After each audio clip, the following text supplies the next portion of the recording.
Expression Web Tutorial. Como testar um embedded video para start automatisch, para notin escorrer na final para outro vídeo e para cortar um pida para o vídeo e testar mais para dentro. Então vai assim. Nós temos três pida code escrevi aqui riba, então nós temos que type ding embedding code. Bota click ding expression web, bota click right click aqui riba. Quick Tag Editor. E aqui não, dus caminda é code de vídeo te acaba.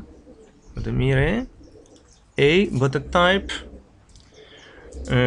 signo interrogativo auto play is 1 and rel is 0 and start is wat die na quantidade de seconden que eu corto for, por exemplo 40 e nós vai aceitar. Clica aqui na aceitar. Ok. Nós premi save e nós controla o resultado com preview. Preview. Ela começa acaba na ela corta pida for.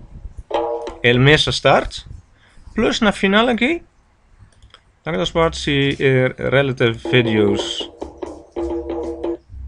te aparecer na final, na meu aqui.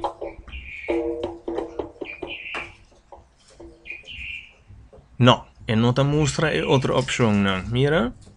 Assim, vamos por éxito.